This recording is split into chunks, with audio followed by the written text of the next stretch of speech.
بسم اللہ الرحمن الرحیم۔ کیا نماز میں پہلے سے سورت سوچ کر پڑھنا جائز ہے؟ جی بالکل پڑھ سکتے ہیں۔ پہلے سے سوچ لیں کہ آج میں نے پہلی رکعت میں کون سی سورت پڑھنی ہے، دوسری میں کون سی پڑھنی ہے، کوئی حرج نہیں ہے اس میں۔ جاوید پٹیل انڈیا سے۔ میں 3 بچوں کی شادی ایک ساتھ کر رہا ہوں۔ لوگ کہتے ہیں کہ 3 شادیاں ایک ساتھ نہیں کرنی چاہیے، طلاق ہو جاتی ہے۔ اسلام میں اس کی کیا حقیقت ہے؟ رہنمائی فرمائیں۔ کوئی حقیقت نہیں ہے، البتہ بعض بڑوں نے تجربوں سے ایک بات، یعنی کچھ تجربے ہوتے ہیں نا، اس سے ایک بات ہے کہ بھئی 2 بیٹوں کی شادی جب ایک ساتھ ہوتی ہے نا، تو اس میں ہوتا ہی ہے کہ 2 بہویں ایک ساتھ گھر میں آتی ہیں، تو اب ظاہر ہے دونوں میں ایک جیسی خاصیت نہیں ہوتی، کہ ایک میں کچھ خاص خوبیاں ہوں گی جو دوسری میں نہیں ہیں، تو پھر کیا ہوتا ہے، لوگ کمپیئر کرنا شروع کر دیتے ہیں خاندان والے۔ اچھا یہ دیکھو، یہ تو یہ بھی کرتی ہے، یہ نہیں کرتی، یہ تو ایسی اچھی ہے، یہ ایسی اچھی نہیں ہے، اس کے تو اخلاق کتنے اچھے ہیں، یہ تو اس نے جواب دیا تھا۔ تو ایک ساتھ دونوں بہویں جب گھر میں آتی ہیں نا، تو اس طرح مقابلہ بہت ہوتا ہے، اس کے پھر فسادات سامنے آنا شروع ہوتے ہیں، کیونکہ کہیں بھی 2 لوگ ایک جیسے 100% نہیں ہوتے۔ تھوڑا وقفے وقفے سے جب ہوتی ہے شادی، تو پرانی والی کو تھوڑا بھول جاتے ہیں لوگ، اور پھر نئی والی کو فوکس کر رہے ہوتے ہیں۔ تو شرعی مسئلہ نہیں ہے، بڑے بوڑھوں نے، بزرگوں نے، بزرگ عورتوں نے یہ تجربوں سے یہ چیز دیکھی ہے کہ بھئی 2 ایک ساتھ بہویں جب آتی ہیں تو کمپیئر کیا جاتا ہے، لیکن 3 جب آ جائیں تو میرا خیال ہے پھر اتنا نہیں ہوتا، مقابلے 2 میں چلتے ہیں، 3 میں اتنا نہیں ہوتا مسئلہ۔ یہ تجربے کی بات ہے، اس کا شریعت سے تعلق نہیں ہے۔ تو اسی طرح 2 بیٹیوں کی شادی جب ایک ساتھ ہوتی ہے ایک ہی دن میں 2 بیٹیاں رخصت، تو 2 داماد وہ بھی بالکل ایک جیسے نہیں ہوتے، تو اس میں پھر ایک جو ذرا کم کوالٹی کا داماد ہوگا تو اس کی برائیاں پھر شروع ہو جاتی ہیں۔ یہ تجربے کی بات ہے، اور ویسے بھی آج کل اتنا جوائنٹ فیملی والا سسٹم رہا نہیں ہے، ایک داماد ادھر رہتا ہے، دوسرا ادھر رہتا ہے، آنا جانا بھی کم ہوتا ہے آج کل۔ شادی کریں جلدی سے جس طرح ممکن ہو۔ باقی 2 بیٹوں کی ایک ساتھ شادی اور 2 بہویں ایک ہی گھر میں آ رہی ہوں جوائنٹ فیملی میں، اس میں تھوڑے مسائل کا خطرہ ہوتا ہے، اس لحاظ سے جو میں نے آپ کو بتایا کہ لوگ پھر کمپیئر کر رہے ہوتے ہیں۔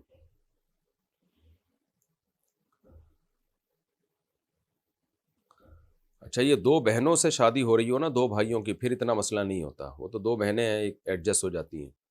بہرحال کیا بیوی طلاق دے سکتی ہے؟ نہیں بھائی، بیوی طلاق دے نہیں سکتی۔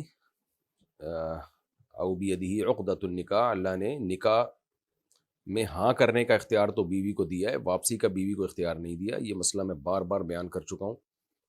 واپس شوہر طلاق دے گا تو نکاح ختم ہوگا، ادروائز نکاح ختم نہیں ہوگا۔ اور خلا میں بھی ایک ایگریمنٹ ہے، جب تک شوہر اس راضی نہیں ہوگا تو بھی خلا نہیں ہوگا، تو یہ بھی خوب اچھی طرح سمجھ لیں۔ ہاں شوہر اگر ظلم کر رہا ہے، اور اس نوعیت کا ظلم کر رہا ہے جس میں شریعت نے جج کو یہ اختیار دیا کہ وہ نکاح ختم کر سکتا ہے، تو عورت اگر اس نوعیت کا ظلم ثابت کر دے عدالت میں، جیسے بیسک نان نفقہ ہی نہیں دے رہا، وہ قدرت بھی ہے، کما بھی سکتا ہے، پھر بھی نہیں دے رہا، تو یہ تو ضدی ہے، ہٹ دھرم ہے۔ نکاح ہو گیا، رخصتی پہ آمادہ ہی نہیں ہو رہا، اس کو رخصتی کا اختیار بھی ہے، یعنی طاقت ہے اس کو، اس کے پاس بیوی کو بلا سکتا ہے، نہیں بلا رہا، لٹکا کے چھوڑ دیا اس نے، تو بھائی پھر عورت کورٹ میں کیس کرے گی کہ بھائی یا تو مجھے رکھو، میں رہنے کے لیے تیار ہوں۔ وہ یہ نہیں کہے کہ مجھے علیحدگی چاہیے، نہ، ظلم مجھ پر ہو رہا ہے کہ شوہر مجھے ساتھ رکھنے کے لیے تیار نہیں ہے، تو اس کو یا تو آمادہ کریں، رکھے اپنے ساتھ، نہیں رکھتا تو پھر مجھے چھوڑے۔ پھر بھی شوہر آمادہ نہ ہو، نہ رکھنے کے لیے نہ چھوڑنے کے لیے، تو پھر کورٹ نکاح ختم کر سکتی ہے۔ تو کچھ مخصوص انواع کے ظلم ہیں، وہ ظلم اگر عورت ثابت کر دے تو پھر اس میں بھی ایسا نہیں ہے کہ جج ایک دم ٹھک کر کے نکاح ختم کر دے، اس میں بھی ایک شرعی پروسیس ہے، اس سے گزرنا پڑے گا۔ تو آج کل کچھ بھی نہیں ہو رہا، عدالتیں والتیں بس ایسے اٹھا کے خلا کی ڈگریاں پکڑا رہی ہیں، اور بعض مذہبی اسکالر جو علم ہے ہی نہیں بیچاروں کے پاس، پراپر وے میں شریعت کو پڑھا نہیں ہے، وہ انہی ججز کو پروموٹ کر رہے ہیں، ان کے خلوں کو ٹھیک بھی قرار دے رہے ہوتے ہیں۔ اس پر میں پوری ڈیٹیل سے ویڈیو عدالتی خلا پہ ریکارڈ کروا چکا ہوں، وہ دیکھ لیں۔ مفتی صاحب فحش ویڈیوز کی عادت چھوڑنے کا کوئی صحیح طریقہ بتا دیجئے۔ سب سے پہلے نکاح کریں، شادی کریں، کیونکہ جب انسان حلال سے بچتا ہے تو حرام کی طرف جاتا ہے، اور زیادہ شادیاں کریں عدل کریں ان کے درمیان.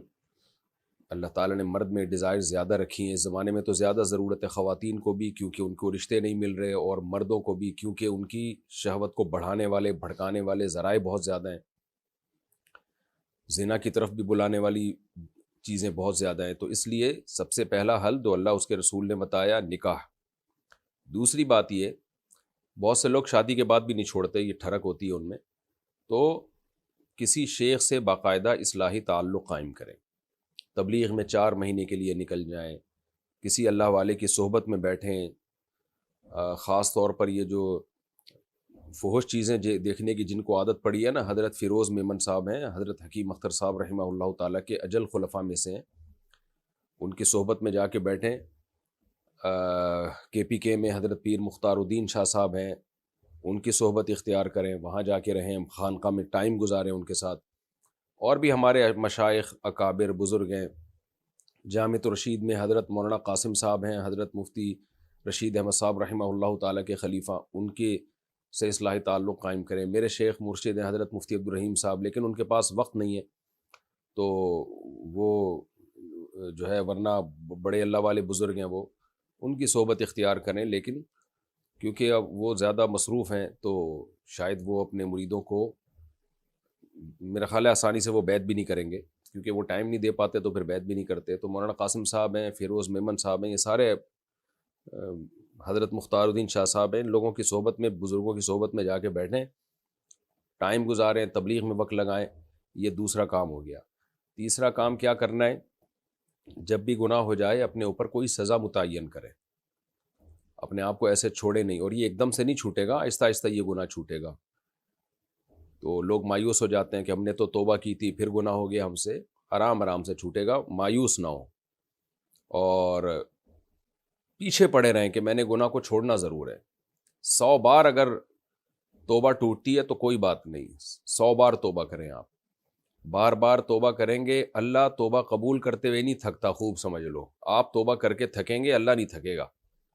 مسئلہ سارا یہ ہوتا ہے کہ انسان توبہ کرتا ہے، پھر شیطان اس سے گناہ کروا دیتا ہے تو وہ کہتا ہے بے یار میرے بس کا نہیں ہے. او بھائی جان، آپ لڑتے رہو شیطان سے، آپ پیچھے پڑے رہو. گناہ ہو گیا توبہ کرو، اور اپنے اوپر سزا بھی متعین کریں، روزے کے ذریعے یا صدقہ خیرات کے ذریعے. وہ سزا بہت زیادہ بھی نہ ہو اور بہت ہلکی بھی نہ ہو کہ پتہ ہی نہ چلے کہ کوئی سزا دی ہے. تو صدقہ کر دیا کریں، کہ اپنے اوپر لازم نہ کریں، نہیں قسم یا اٹھا کے یا منت مان کے، وہ بڑی اور ایک مصیبت میں پھنس جائیں گے.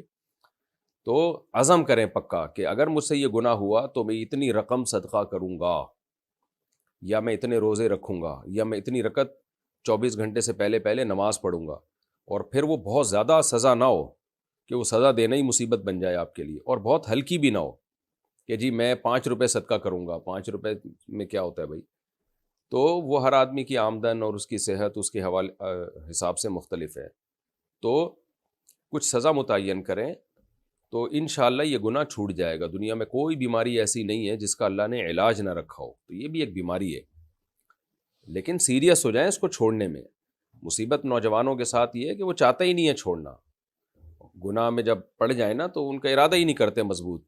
تو ارادہ کریں، اللہ کی طرف آئیں، نماز روزے میں دل لگائیں. یہ چند چیزیں ہیں جو اختیار کریں. اور پھر چوتھی بات یہ کہ جو ڈاکٹرز ہوتے ہیں نا، سائیکالوجسٹ وغیرہ، ان سے بھی رابطہ کیا جا سکتا ہے، جو صحیح میچور ڈاکٹرز ہوں.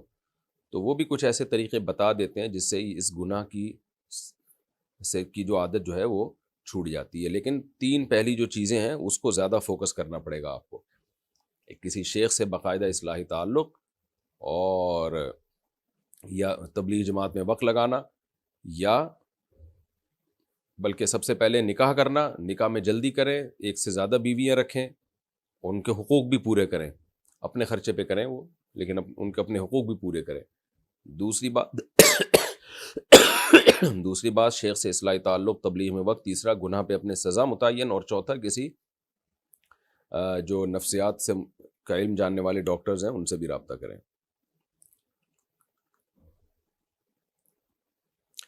نماز میں ہاتھ ناف کے اوپر باندھنے چاہیے یا نیچے؟ خوب سمجھ لیں، نماز میں ہاتھ، دایاں ہاتھ بائیں ہاتھ پہ رکھنا ہے، اس پر تو صحیح حدیث ہے. ہاتھ رکھنا کہاں ہے؟ سینے پہ رکھنا ہے، ناف پہ رکھنا ہے، ناف کے اوپر رکھنا ہے، ناف کے نیچے رکھنا ہے. کسی کے پاس کوئی صحیح حدیث نہیں ہے اس میں. مرفوع صحیح حدیث کی بات کر رہا ہوں، یعنی براہ راست نبی صلی اللہ علیہ وسلم سے سند متصل کے ساتھ کوئی بے غبار حدیث کسی کے پاس بھی نہیں ہے، نہ اہل حدیث کے پاس، نہ احناف کے پاس. تو اب اس میں آثار ہیں، آثار جو صحابہ تابعین کے ہوتے ہیں، تو اور تواتر عملی ہے. تو اس لیے جو متواتر عمل چلتا چلا آ رہا ہے جو چاروں ائمہ کے ہاں ہیں، وہ کسی نے ناف پر کہا، کسی نے ناف سے تھوڑا سا اوپر کہا. تو یہاں جو جیسے ہمارے اہل حدیث بھائی رکھتے ہیں، تو اس پر تو کوئی روایت بھی موجود نہیں اور عمل بھی موجود نہیں ہے امت کا. یہ ہماری رائے ہے، باقی اس مسئلے میں جھگڑے پھڈے نہ کریں.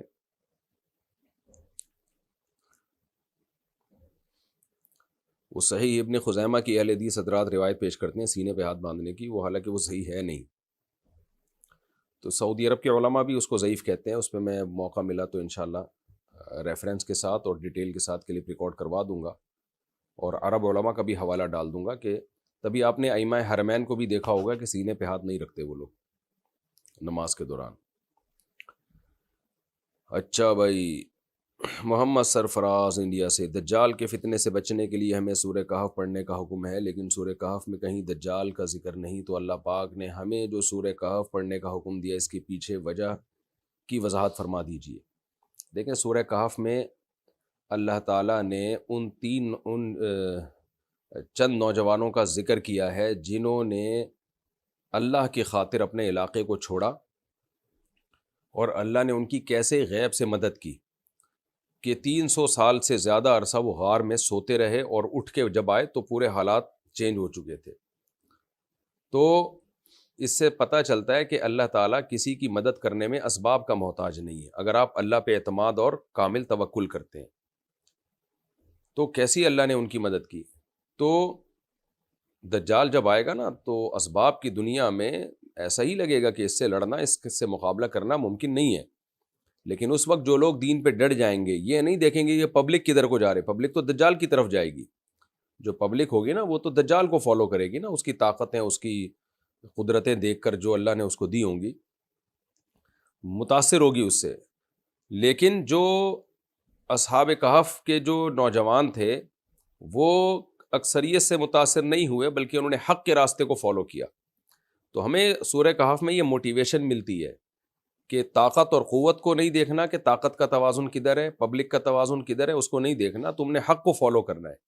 تو ظاہر ہے جو لوگ سورہ کہف پڑھیں گے ان کو اس واقعے سے موٹیویشن ملے گی اور حوصلہ ملتا ہے ان کو.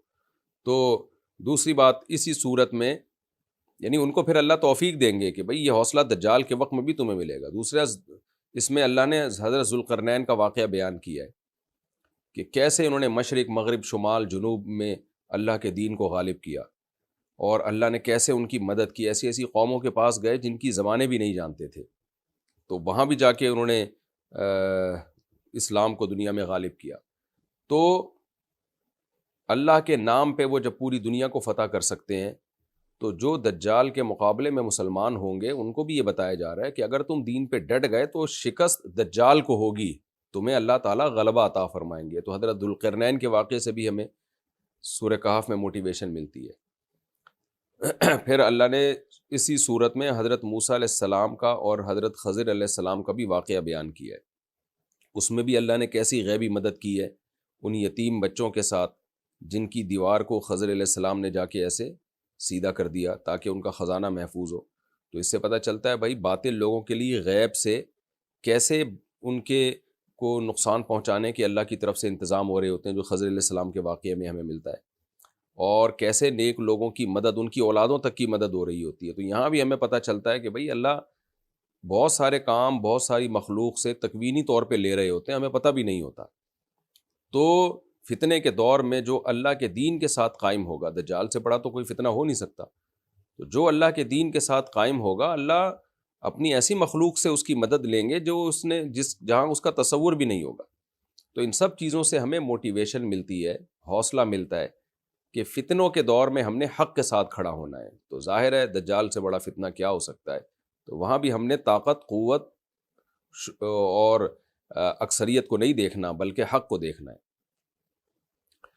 اور دوسری وجہ یہ ہے کہ سورہ کہف پڑھنے کا جو ہمیں حکم دیا گیا، یہ تو علماء نے، یعنی یہ جو ایک حکمتیں ہیں نا اس کی، کہ یہ واقعات اس میں پائے جاتے ہیں، اس سے موٹیویشن ملتی ہے۔ ایک اہم وجہ یہ بھی ہے کہ جب حدیث میں ہمیں بتا دیا گیا نا سورہ کہف جو پڑھتا ہے دجال کے فتنے سے محفوظ رہے گا، تو کوئی لاجک ہماری سمجھ میں نہ بھی آئے، بس اللہ کے نبی نے کہہ دیا تو پڑھ لینا چاہیے، اس میں کیا جا رہا ہے، کوئی لاجک نہ بھی ہو۔ آپ صلی اللہ علیہ وسلم کو جب ہم نے مان لیا میسنجر آف گاڈ ہیں، جو آپ جو کہہ رہے ہیں وہ اللہ کی طرف سے ہیں، آپ کے اپنی طرف سے کچھ بھی نہیں ہے، تو بس اللہ نے ہمیں کہہ دیا کہ میں دجال کو بھیجوں گا، تو اس سے کے فتنے سے بچنے کے لیے سورہ کہف کی تلاوت کرو۔ لیکن یہ خوب سمجھ لیں، قرآن و سنت صحیح ہمیں پتہ چلتا ہے کہ فتنوں سے بچنے کے لیے جو سب سے زیادہ امپورٹنٹ چیز ہے وہ اپنے عمل، ایمان اور عمل کی حفاظت ہے۔ خوب سمجھ لیں، اعمال کے بغیر کچھ بھی نہیں ہے۔ یہ ایسے ہی ہے جیسے ہمیں بتایا جاتا ہے کہ عذاب قبر سے بچنے کے لیے سورہ ملک ہے، تو اس کا یہ مطلب نہیں کہ آپ کبیرہ گناہ کرنا شروع کر دیں اور صرف سورہ ملک پڑھ لیا کریں آپ، کیونکہ سورہ ملک میں ہی اللہ نے ہمیں گناہوں سے بچنے کا حکم دیا ہے۔ تو سب سے پہلے جس چیز کو اسلام نے فوکس کیا ہے وہ ہے اعمال۔ خوب سمجھ لو، تو آج کل کیا ہوتا ہے، 27ویں رات کو مر گئے تو جنت میں، بھائی پہلے اعمال ہیں، اس کے بعد 27ویں رات کو موت ہونا بھی ایک فضیلت کی چیز ہے، جمعے کے دن موت ہونا بھی ایک فضیلت کی چیز ہے، لیکن سب سے پہلے عمل ہے، عمل، سب سے پہلے عمل کے بارے میں سوال ہوگا۔ تو دجال کے فتنے سے بھی اگر کوئی سورہ کہف پڑھتا ہے لیکن کبیرہ گناہوں میں صبح و شام مبتلا ہے، تو اس کے لیے فتنے سے بچنا بڑا مشکل ہوگا۔ لیکن کوئی گناہوں سے بچنے کی کوشش کرتا ہے اور سورہ کہف نہیں بھی پڑھتا، اس کے فتنے سے بچنے کا زیادہ امید ہے ہمیں، شریعت سے ہی پتہ چلتا ہے۔ ہاں، کوئی نیک اعمال بھی کرتا ہے، یعنی برائیوں سے بچتا بھی ہے، سورہ کہف بھی پڑھ لیتا ہے، تو تھوڑی موٹی جو اعمال میں کوتاہی ہوگی تو سورہ کہف کے ذریعے، ہاں کوئی آدمی گناہوں سے بچتا ہو اور سورہ کہف بھی پڑھتا ہو، تو پھر اگر کبھی گناہوں یعنی اعمال میں کوئی کمی کوتاہی ہو گئی تو سورہ کہف سے اس کی انشاءاللہ تلافی ہو جائے گی اور اللہ اس کو دجال کے فتنے سے محفوظ رکھیں گے۔ یہ مطلب ہے حدیث کا۔ خلاصہ یہی نکلا کہ سب سے پہلے اعمال، اس کے بعد پھر یہ جو وظائف ہیں جو نبی صلی اللہ علیہ وسلم نے ہمیں بتائے ہیں، کیونکہ اعمال کو خود نبی صلی اللہ علیہ وسلم کی تعلیمات ہی میں زیادہ ویلیو دی گئی ہے۔ نکاح میں ولیمے کے لیے جو بکرا ذبح ہو، اس پر کسی کا عقیقہ کر سکتے ہیں؟ ہاں بالکل کر سکتے ہیں، عقیقے کی نیت سے بکرا ذبح کر دیں، مزہ آ گیا، ولیمہ بھی ہو گیا، اسی میں عقیقہ بھی ہو گیا۔ اچھا بھائی، میں نے مکمل قرآن شریف پڑھا ہے، جیسے بقرعید کا گوشت ہے نا، اس میں بھی ولیمہ ہو سکتا ہے۔ بقرعید کا جانور ہے، آپ نے اللہ کے لیے حلال کیا، اسی میں ولیمہ بھی نمٹا دیا، تو جانور تو اب حلال ہو گیا اللہ کے لیے، قربانی کے لیے، عقیقے یا بقرعید کے لیے، اب اس کے گوشت کا جو مرضی کریں، تو ولیمہ میں بھی کھلا سکتے ہیں، ویسے بھی لوگوں کو کھلا سکتے ہیں۔ بہت ہوشیار ہوتے جا رہے ہیں آج کل کے مسلمان۔ میں نے مکمل قرآن شریف پڑھا ہے اور اب میں اس کا ترجمہ پڑھ رہا ہوں۔ میں نے پہلے 14 سجدے کر لیے ہیں اور اب میں ترجمے کے ساتھ پڑھ رہا ہوں، تو کیا دوبارہ 14 سجدے کرنے پڑیں گے یا نہیں؟ اگر سردے والی آیت کا لفظ بہ لفظ ترجمہ کرتے ہیں اور صرف پڑھتے نہیں ہیں بلکہ زبان سے ادا بھی کرتے ہیں وہ الفاظ، تو پھر راجح قول یہی ہے کہ پھر سجدہ تلاوت لازم ہو جاتا ہے۔ تو اگر آپ سجدے والی آیت کا دوبارہ ترجمہ کریں گے، زبان سے پڑھیں گے اس کو، صرف ایسے جیسے اسٹڈی کر رہے ہوتے ہیں ایسے نہیں، زبان سے، اور وہ ترجمہ بھی لفظ بہ لفظ ہو، تو پھر سجدہ کر جائے گا۔ کرنے پڑیں گے تو ایسا لگ رہا ہے جیسے کوئی آپ کو کوئی 40 کلو کا ویٹ اٹھانا ہے، آپ نے کرنے پڑیں گے کیا؟ خوشی خوشی کریں بھائی، سردے والی آیت پڑھی اور سجدہ کر لیا، یہ تو اتنا ٹائم تھوڑی لگتا ہے اس میں، اور خوشی خوشی کریں یہ کام، میں کوئی اتنا بڑا مسئلہ نہیں ہے۔ کیا باز کھانا حلال ہے؟ نہیں جناب، باز، شاہین، جس کو شاہین بھی کہا جاتا ہے، اور شکرا ہو گیا، اسی طرح دوسرا پرندہ یہ شکرا، تو یہ سب درندوں کی اس میں آتے ہیں، چیر پھاڑ کر کے کھانے والے جانور ہیں، ان کا کھانا حلال نہیں ہے۔ فوزیہ صاحبہ حیدرآباد سے، کیا عورت اپنے ہونٹوں پر مہندی لگا سکتی ہے؟ لگا سکتی ہے جی۔ محمد زاہد پنجاب انڈیا سے، میری ایک بہن ہے، اس کا شوہر شراب پیتا ہے، اس نے مکان بیچ کر سب پیسے نشے میں اڑا دیے اور اب وہ کرائے کے گھر پر رہتے ہیں، تو کیا میں اپنی بہن کو زکوٰۃ دے سکتی ہوں؟ اگر بہن کے پاس سونا نہیں ہے، کوئی ایسی پراپرٹی نہیں ہے جو استعمال میں نہ آتی ہو، تو دے سکتی ہیں آپ بہن کو، اور یعنی 52.5 تولے چاندی کے برابر رقم بھی ان کے پاس جمع نہیں ہوئی ہوئی ہے بہن کے پاس، تو زکوٰۃ دے سکتی ہیں، بالکل دینی چاہیے ایسی بہن کو تو بیچاری کو۔ فیضان صاحب کراچی سے، امام صاحب ظہر کی نماز میں خاموشی کے ساتھ نماز پڑھتے ہیں تو کیا مقتدیوں کو بھی تلاوت کرنی چاہیے یا خاموش رہنا چاہیے؟ صحیح حدیث میں ہے، ناصر الدین البانی رحمہ اللہ نے اس کو صحیح قرار دیا ہے۔ کمال کی بات ہے، لوگ البانی رحمہ اللہ نے جب صحیح قرار دے دیا تو اس کو مان لیتے ہیں صحیح ہے، اور مجتہدین نے جب حدیث سے استدلال کر کے اس کو صحیح قرار دے دیا اس کو نہیں مان رہے ہوتے۔ حیرت کی بات ہے۔ خیر، تو حدیث کے الفاظ ہے، من کان لہ امام فقراءۃ الامام لہ قراءۃ، جس شخص کا کوئی امام ہو، امام کی قراءت مقتدی کے لیے کافی ہے۔ تو یہ حدیث جہری نمازوں کے بارے میں بھی ہے، سری نمازوں کے بارے میں۔ حدیث میں فرق نہیں ہے کہ یہ صرف جہری کے بارے میں، سری کے بارے میں نہیں ہے۔ تو اس لیے اس حدیث کی بیس پر امام جب تلاوت کرے تو مقتدیوں کے لیے وہ تلاوت کافی ہو گئی۔ اور یہ دوسری حدیث میں جو آتا ہے کہ جو سورہ فاتحہ نہیں پڑھتا اس کی نماز نہیں ہوتی، تو اس حدیث کو جب آپ ملائیں گے تو پتہ چل جائے گا کہ یعنی یہ والی حدیث جو ابھی میں نے پڑھی ہے کہ جس کا امام کی قرات مقتدی کے لیے کافی ہے، تو اس حدیث سے پتہ چلتا ہے کہ جب امام نے قرات کر لیا تو مقتدی نے بھی حکمن کر لی ہے قرات، تو اس کو یہ کہیں گے ہی نہیں کہ اس نے تلاوت نہیں کی ہے، کیونکہ امام مقتدیوں کا نمائندہ ہوتا ہے تلاوت کے باب میں۔ تو اس لیے اس پر یہ حدیث کا اطلاق نہیں کیا جا سکتا کہ جو قرات نہیں کرتا اس کی نماز نہیں ہوتی۔ بھائی امام نے جب قرات کر لی ہے تو مقتدی نے قرات کر لی ہے۔ اور اگر آپ پھر بھی اس تفصیل کو نہیں مانتے تو پھر صحیح مسلم کی حدیث کے پورے الفاظ ہیں، من لم یقرأ بفاتحۃ الکتاب فصاعدا، او کما قال، اس طرح کے الفاظ ہیں کہ جو سورہ فاتحہ نہیں پڑھتا اور آگے سورت نہیں ملاتا اس کی نماز نہیں ہوتی۔ تو پھر آپ پیچھے سورت بھی ملائیں۔ جب آپ سورت نہیں ملاتے اس میں آپ یہ کہتے ہیں کہ بھئی امام نے جب سورت ملا لی تو مقتدی نے بھی ملا لی، تو اس سے صاف پتہ چلتا ہے کہ امام نے جب فاتحہ پڑھ لی تو مقتدی نے بھی پڑھ لی۔ محمد دلشاد یو پی انڈیا سے، میرے والد کا انتقال ہو گیا اور دادا دادی کا پہلے ہی انتقال ہو گیا تھا، ہم 6 بھائی اور 4 بہنیں ہیں، اور والدین اور والد کی وراثت 5 کروڑ ہے، تو سب کا وراثت میں کیا حصہ ہوگا، کس کو کتنا ملے گا؟ والد کا انتقال ہوا، دادا دادی کا پہلے ہو گیا تھا، تو ظاہر ہے اب والد کے والدین کا حصہ تو گیا، اب رہ گئے 6 بھائی 4 بہنیں والدہ۔ تو دیکھیں آپ کی وراثت 5 کروڑ ہے نا، اس 5 کروڑ کو آپ نے ڈیوائڈ کرنا ہے 8 سے، تو جو جواب آئے گا وہ حصہ ہوگا آپ کی والدہ کا، یعنی آپ کے والد صاحب کی بیوہ کا۔ 5 کروڑ کو آپ نے 8 سے ڈیوائڈ کیا، یعنی 12.5%، 12.5% نکلتا ہے، تو وہ ہو جائے گا آپ کی والدہ کا۔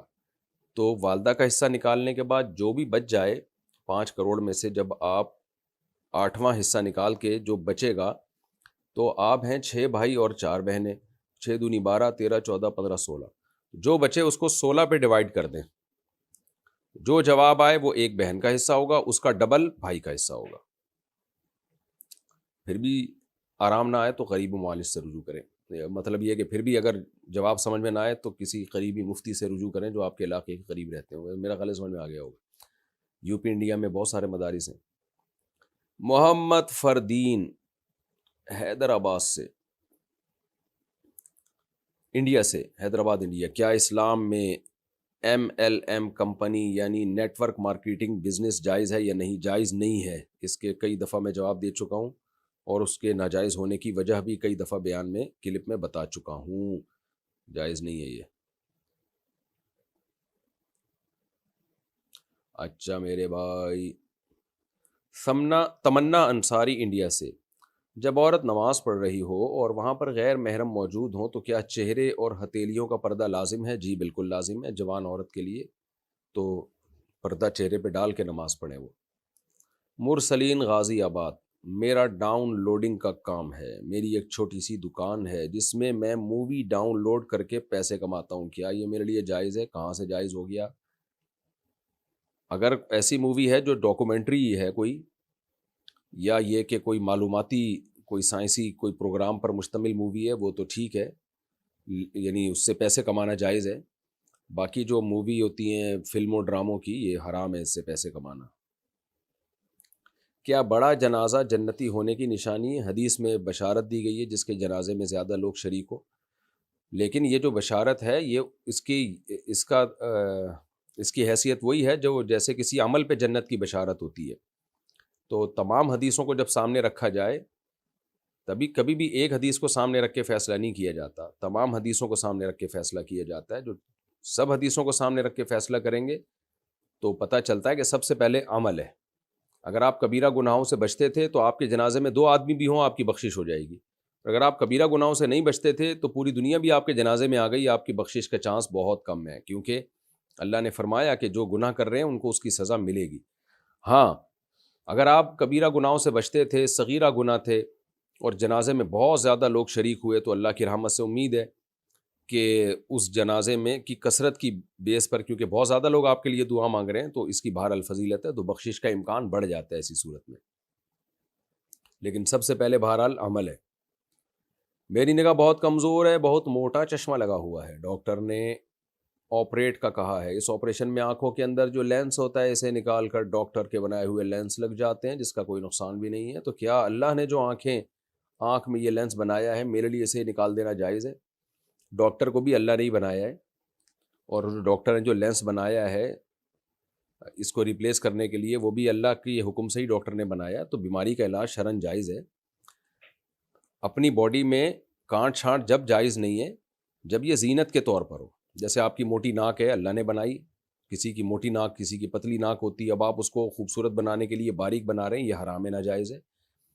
2 دانت ملے ہوئے ہیں، آپ اس میں گیپ پیدا کر کے حسن پیدا کرنا چاہ رہے ہیں، یہ ناجائز ہے، حرام ہے. حدیث میں صاف منع کیا گیا ہے، لعن اللہ المتفلجات، جو عورتیں اپنے دانتوں میں گیپ پیدا کرتی ہیں ان پر اللہ کی لعنت ہے، کیونکہ یہ تغییر خلق اللہ ہے. اللہ نے جو آپ کو باڈی اسٹرکچر دیا ہے اس میں ایسے ڈینٹنگ پینٹنگ کہ وہ خدا کی تخلیق ہی آپ بدل ڈالیں، وہ ٹھیک نہیں ہے، حرام ہے.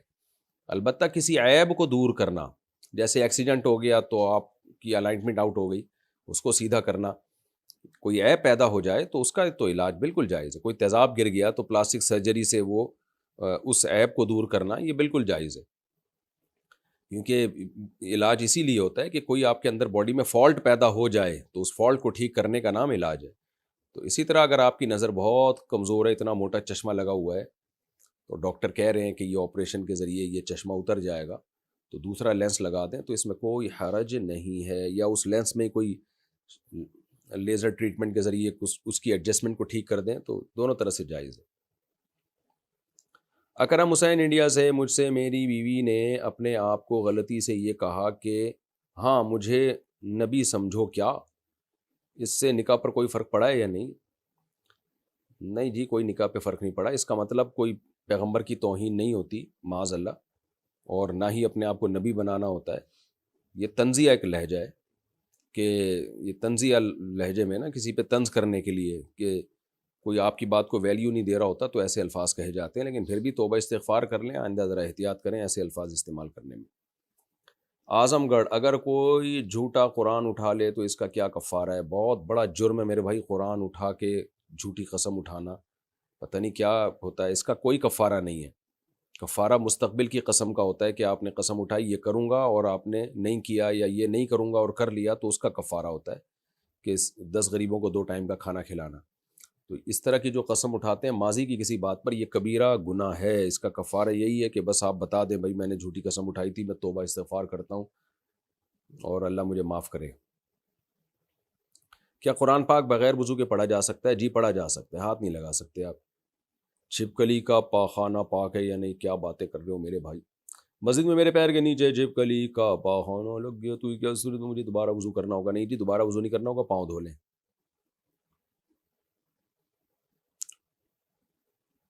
اچھا میرے بھائی، دوبارہ وضو نہیں کرنا ہوگا، باقی پاک ہے یا نہیں یہ میرے ذہن میں نہیں ہے، کبھی اتنی ڈیپ میں جا کے میں نے غور کیا نہیں. اب آپ نے مسئلہ پوچھ لیا تو انشاءاللہ میں اس کی تحقیق کر لوں گا کہ کپڑوں پہ لگ جائے تو کیا ہے. کیا دھو لینا، اگر پاک بھی ہو تو سلامت طبع بھی تو میرے بھائی کوئی چیز ہوتی ہے نا، صفائی ستھرائی بھی تو کوئی چیز ہوتی ہے. تو ویسے میں نے کبھی دیکھا نہیں ہے کبھی کسی کے لگا ہو. تو بہرحال آپ نے پوچھ لیا تو موقع ملا تو انشاءاللہ تحقیق کر لوں گا. پچھلی قضا نماز ادا کیے بغیر بعد کی قضا نماز ادا نہیں ہوگی، کیا یہ حدیث صحیح ہے؟ کیا 2 چوٹی میں نماز ہو جاتی ہے؟ دیکھیں کوئی صاحب ترتیب ہونا جس کے ذمے قضا نمازیں باقی نہ ہوں تو پھر اگر اس کی نمازیں قضا ہوں تو پہلے قضا نماز پڑھے گا، اس کے بعد ادا نماز پڑھے گا، ورنہ اس کی نماز نہیں ہوگی. یہی حنابلہ کا مذہب ہے، امام احمد بن حنبل کا، یہی احناف کا ہے. اس بارے میں شوافع اور مالکیہ کی کیا رائے ہے وہ میرے علم میں اس وقت نہیں ہے. اور ان حضرات کا استدلال غزوہ خندق والی حدیث سے جس میں آپ صلی اللہ علیہ وسلم کی نمازیں قضا ہوئیں تو آپ نے ترتیب سے ان نمازوں کو لوٹایا ہے کہ پہلے پہلی نماز، پھر اس کے بعد دوسری نماز، پھر تیسری، پھر چوتھی، اس طرح سے آپ صلی اللہ علیہ وسلم نے، تو اس سے پتہ چلتا ہے کہ ترتیب اس میں واجب ہے، کیونکہ نبی صلی اللہ علیہ وسلم کے عمل میں اصل یہی ہے کہ ہمیں حکم دیا گیا ہے کہ لقد کان لکم فی رسول اللہ اسوۃ حسنہ، تو جب تک اس کی مخالفت کی دلیل نہ ہو تو اس حدیث سے ہمیں ترتیب ہی کا پتہ چل رہا ہے، واللہ اعلم۔ اگر شوہر اپنی بیوی کو یہ کہہ دے کہ میری اجازت کے بغیر گھر سے باہر نکلی تو میری طرف سے طلاق، کیا میں اپنی یہ بات واپس لے سکتا ہوں؟ نہیں، واپس نہیں لے سکتے۔ آپ یوں کہہ سکتے ہیں کہ تمہیں ہمیشہ کے لیے میری اجازت ہے کہ گھر سے باہر نکل سکتی ہو، تاکہ اجازت کے بغیر نکلنے کا تصور ہی ختم ہو جائے اور پھر کبھی بھی اس سے اجازت سلب بھی نہ کریں، یہی ہو سکتا ہے۔ دوسرا طریقہ یہ بھی ہو سکتا ہے کہ اگر زندگی میں پہلے کبھی بیوی کو طلاق نہ دی ہو، یعنی پہلے کبھی طلاق نہ دی ہو، تو ہے یہ طریقہ، یہ ہیلا کہ زوجہ کو ایک طلاق بائن دے دیں۔ طلاق بائن کا مطلب ہے کہ طلاق ایک ہو اور نکاح اس سے ختم ہو جائے، اور پھر بیوی عدت پوری گزارے، یعنی 3 مینسز عدت مکمل ہو، اور اس کے بعد پھر آپ بیوی کو یعنی اس کو منع کریں کہ تم نے میری یعنی گھر سے نہیں نکلنا، اور بیوی آپ کی اجازت کے بغیر نکل جائے، تو جب وہ نکلے گی تو طلاق واقع ہوگی، لیکن ہوگی اس لیے نہیں کہ وہ بیوی نہیں ہے اور عدت بھی ختم ہو چکی ہے، تو وہ قسم پوری ہو جائے گی اور یہ الفاظ ختم ہو جائیں گے۔ لیکن یہ ہیلا وہاں بتایا جاتا ہے جہاں 3 طلاقوں کو معلق کیا ہو۔ بعض دفعہ لوگ کہہ دیتے ہیں نا کہ میری اجازت کے بغیر گھر سے نکلے تو 3 طلاقیں، تو اب 3 طلاقیں تو بہرحال ہوں گی جب اجازت کے بغیر گھر سے نکلے، تو 3 طلاقوں کو کالعدم قرار دینے کے لیے پھر یہ تدبیر بتائی جاتی ہے کہ ایک طلاق بائن دے دے، 3 مینسز گزر جائیں، پھر بیوی گھر سے باہر نکلے، قسم پوری ہو جائے گی، طلاقیں اس لیے واقع نہیں ہوں گی کہ یہ بیوی بھی نہیں ہے اور آپ کی معتدہ بھی نہیں ہے، یعنی عدت بھی پوری ہو چکی ہے، تو وہ الفاظ پھر قسم پوری ہو جائے گی، پھر دوبارہ نکاح کریں، پھر اگر وہ بغیر اجازت گھر سے نکلی تو طلاق واقع نہیں ہوگی۔ لیکن آپ نے تو چونکہ ایک طلاق کا کہا ہے تو یہ اس میں یہ تدبیر کی ضرورت نہیں ہے، اور یہ کارگر کوئی فائدہ نہیں ہے اس کا، کیونکہ جب آپ طلاق دیں گے تو ہو ہی جائے گی، بات پیچیدہ ہو گئی۔ خلاصہ یہ کہ اب چونکہ ایک طلاق ہے، بیوی اگر آپ کی اجازت کے بغیر گھر سے باہر نکلی تو ایک طلاق بہرحال واقع ہوگی، یہ الفاظ ریورس نہیں ہو سکتے، الا یہ کہ آپ پھر یہ کہہ دیں کہ میں نے تمہیں ہمیشہ کے لیے اجازت دی ہے گھر سے باہر نکلنے کی، اور یہ اجازت کبھی سلب کرے ہی نہیں، اس سے چھینے ہی نہیں، تاکہ جب نکلے اجازت سے ہی نکلے وہ۔ تو منہ سے نہ کچھ اچھے الفاظ ادا کر لینے چاہیے میرے بھائی، طلاقوں کو کھیل تماشا مت نہیں بنانا چاہیے۔ اللہ نے جہاں بھی طلاق کے حکام بیان کیے ہیں، کیا اللہ نے طلاق کے حکام بیان کر کے کہا کہ اللہ کی آیات کو مذاق مت بناؤ، تو کچھ اور دھمکی دے دیتے، یہ کیا ضرورت ہے طلاق کو بیچ میں لانے کی؟ بہت سے لوگ جہالت میں یہ سب کچھ کر رہے ہوتے ہیں۔ سمیر صاحب انڈیا سے، اگر پیشاب کے 1-2 قطرے نکل جائیں تو کیا ناپاک ہو جاتے ہیں؟ اگر وہ پھیلے نہیں ہیں زیادہ شلوار پہ تو وہ ناپاک تو ہوتے ہیں، مگر اس میں نماز ہو جاتی ہے۔ تو ناپاکی اگر پھیل جائے نا 1 درہم کے بقدر، جو ہتھیلی کی گہرائی کے بقدر اتنی ناپاکی پھیل جائے گی تو اس کو ہم کہیں گے کہ معتد بھی ناپاکی ہے، یہ یعنی قلیل مقدار ناپاکی کی معاف ہے، اور اس کی دلیل ہے ما جعل علیکم فی الدین من حرج، کیونکہ اگر بہت معمولی مقدار بھی ناپاکی کی اگر ناپاک ہی سمجھی جائے تو پھر تو ہم جب پیشاب کرتے ہیں معمولی سے چھینٹے اس میں بھی لگ جاتے ہیں، تو کیا شلواریں ہی دھوتے رہیں گے بیٹھ کے؟ تو اس لیے مجتہدین نے اجتہاد کیا ہے کہ بہت معمولی سے اگر نجاست کپڑوں پہ لگی ہو تو وہ اس کو دھونا ضروری نہیں ہے۔ تو اب ایک معتد بھی نجاست ہو، تو معتد بھی نجاست جو ہے، معتد بھی مطلب جو قابل ذکر ہو، تو اس میں ہتھیلی کی گہرائی کے برابر جو نجاست ہے نا، ایک سکہ جو ہوتا ہے عام طور پر، اتنی نجاست اگر لگ گئی تو اس کو دھونا ضروری ہے۔ تو اگر پیشاب کے قطرے نکلے اور اتنا پھیل گئے ہیں تو پھر اس کو دھونا بہرحال ضروری ہے، اور 1-2 قطرے اگر شلوار پہ لگے ہیں تو اس کو دھونا ضروری نہیں ہے، لیکن دھو لیں تو کیا جا رہا ہے، احتیاط پر عمل کریں، دھو لیں، کوئی زیادہ ٹائم تھوڑی لگتا ہے، تھوڑا سا نلکے کے نیچے رکھیں، ہلکا سا رگڑ دیں، بس پاک ہو جائے گا وہ۔ اور اس کے مسئلے کے دلائل کیا ہیں یہ کسی اور کلپ میں ریکارڈ کروا چکا ہوں، سرچ کریں گے تو نکل آئے گا۔ کیا ہاتھ سے جانور کی یا کارٹون کی تصویر بنانا جائز ہے؟ نہیں، جائز نہیں ہے، حرام ہے۔ حافظ حسین برما سے، فرض نماز کے بعد دعا کرنا، ہاں ڈیجیٹل تصویر کی میں بات نہیں کر رہا، جو پرنٹڈ تصویر ہوتی ہے اس کی بات کر رہا ہوں۔ فرض نماز کے بعد دعا کرنا کیسا ہے؟ فرض نماز کے بعد نبی صلی اللہ علیہ وسلم سے جو دعا ثابت ہے وہ وظیفوں کی صورت میں ثابت ہے، متعین کلمات ہیں، تو متعین کلمات ادا کرنے چاہیے۔ اللہم انت السلام ہے، آیت الکرسی ہے، یہ اس طرح کے کلمات جو ہیں۔ باقی تفصیلی دعا سنتوں کے بعد مانگیں۔ یہ جو فرائض کے بعد ہمارے ہاں ہاتھ اٹھا کر دعا کرنا اور اجتماعی دعا کرنا، اس کا ہمیں حدیث میں یعنی صحابہ تابعین کے دور میں اور دور نبوی میں ہمیں ثبوت نہیں ملتا۔ لیکن مسجدوں میں فتنہ فساد نہ پھیلائے، اگر کوئی امام دعا مانگ رہا ہے تو چپ کر کے بیٹھے رہیں۔ مسجدوں میں فتنہ پھیلانا زیادہ گناہ ہے بنسبت دعا مانگنے کے۔ اور دعا مانگنے کو ہم برا نہیں کہہ رہے، لوگ اعتراض کرتے ہیں لوگ بھائی دعاؤں پر بھی پابندی لگ رہی ہے، دعاؤں پہ پابندی نہیں ہے۔ ایک عمل کو اپنی طرف سے سنت قرار دینے پر پابندی ہے، تو دعا کبھی بھی مانگیں، نماز کے بعد مانگیں، نماز سے پہلے مانگیں، جب دل چاہے مانگیں، لیکن اس عمل کو آپ سنت قرار نہ دیں۔ جس عمل کا دور نبوی میں ہمیں ثبوت نہیں ملتا، سنت قرار نہ دیں آپ اس کو، اور جو نہیں کرتا اس پہ ملامت نہ کریں۔ اگر کسی نے ایک دفعہ اذان دی ہو تو کیا وہ قیامت میں مؤذنوں میں سے اٹھایا جائے گا؟ نہیں، مؤذن کا مطلب تو یہی ہے جو متبادر ہوتا ہے، جو اذان دینے کا جس کا معمول ہو، جیسے بلال حبشی تھے رضی اللہ عنہ۔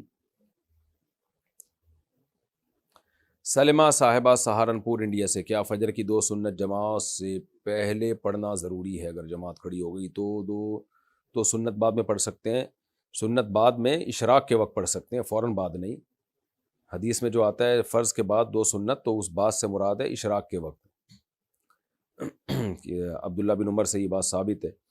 اچھا بھائی، تو اس لیے فجر کی نماز سے پہلے ہی سنتیں پڑھا کریں۔ عورتیں صف اول کا ثواب کیسے حاصل کریں؟ خواتین کو صف اول میں ثواب ہی نہیں ہے، حدیث میں آتا ہے کہ مردوں کے لیے سب سے بہترین صف پہلی صف ہے اور بدترین صف آخری صف، اور خواتین کے لیے سب سے بدترین صف پہلی صف اور سب سے بہترین صف آخری صف۔ تو اگر کہیں خاتون مسجد میں جماعت سے نماز پڑھ رہی ہوں تو سب سے آخری صف میں کھڑے ہونے میں ان کو ثواب زیادہ ملے گا۔ عبد المعیز انڈیا سے، کیا بینک لون پر کسٹمر کو پرانی موٹر سائیکل دلوانا جائز ہے؟ نہیں بھائی، سودی قرضہ کیوں کسٹمر کو دلوا رہے ہیں؟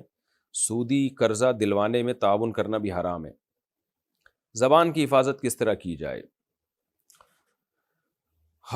زبان کی حفاظت اس طرح کی جائے کہ روزانہ مسواک سے زبان کو اچھی طرح صاف کیا جائے، جراثیم سے پاک کیا جائے۔ اچھا خیر سوری، زبان سے آپ کی مراد ہے جو ہم بولتے ہیں۔ دیکھیں، زبان کی حفاظت نبی صلی اللہ علیہ وسلم نے ارشاد فرمایا کہ 2 چیزوں کی جو ضمانت مجھے دے دے میں اس کو جنت کی ضمانت دیتا ہوں، ایک شرمگاہ کی اور ایک زبان کی، کہ ان دونوں کا غلط استعمال نہیں کرنا۔ تو زبان کی حفاظت کیا ہے؟ غیبت سے بچانا زبان کو، اور زبان کو جو ہے چغلی سے بچانا، فسادی باتوں سے بچانا، بلا تحقیق باتیں آگے نقل کرنا۔ آپ صلی اللہ علیہ وسلم نے فرمایا کہ سب سے زیادہ جہنم میں لے جانے والی چیز جو ہے نا وہ زبان کی کھیتی ہے، او کما قال صلی اللہ علیہ وسلم، یعنی تباہ کرنے والی۔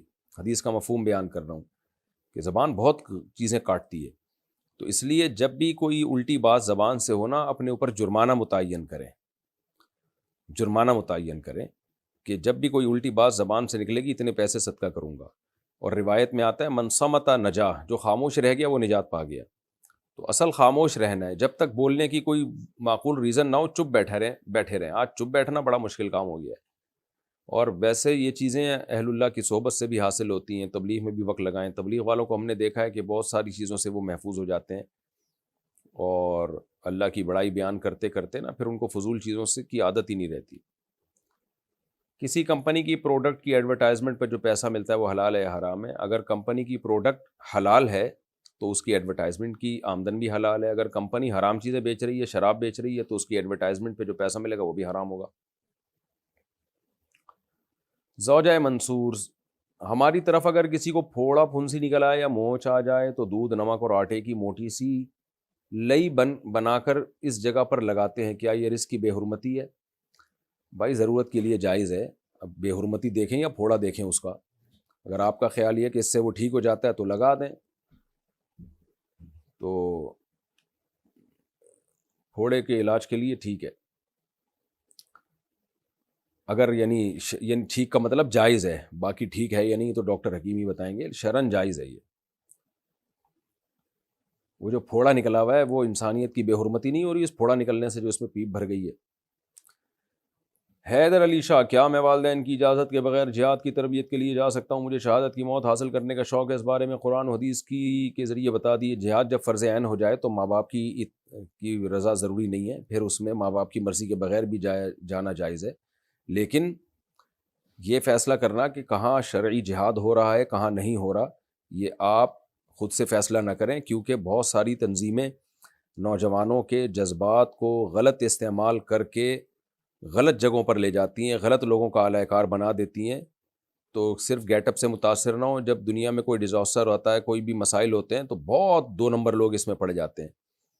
تو اس لیے پاکستان میں آپ جہاد میں کیسے جائیں گے، کہاں جائیں گے، تو لوگ آپ کو غلط استعمال کریں گے۔ دنیا کے دیگر ملکوں میں بھی ایسا ہی ہے۔ تو جہاد تو فرض ہے، جہاد کرنا بہت بڑی عبادت ہے، لیکن کریں گے کہاں، کہاں جائیں گے، اس میں زیادہ تر غلط جو ہے معلومات کی بیس پہ نوجوان غلط تنظیموں کی بھیڑ چڑھ جاتے ہیں اور برباد ہو جاتے ہیں، اپنے ہی ملکوں کے خلاف ان کی صلاحیتیں استعمال ہونا شروع ہو جاتی ہیں، کر فساد رہے ہوتے ہیں، لیبل اس پہ جہاد کا لگا ہوا ہوتا ہے۔ تو اور دوسری بات یہ کہ والدین کو اگر خدمت کے محتاج ہیں، اب اکلوتے ہیں والدین کے، تو پھر تو ویسے بھی پھر ماں باپ کا حق مقدم ہے، ان کو چھوڑ کے جائیں گے وہ پھر کس کے رحم و کرم پر ہوں گے؟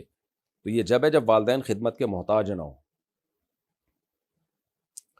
ڈرامہ دیکھنا کیسا ہے؟ جائز نہیں ہے بھائی ڈرامے دیکھنا، آج کل جو ڈرامے آ رہے ہیں ویسے بھی بےہودگی پھیلا رہے ہیں وہ۔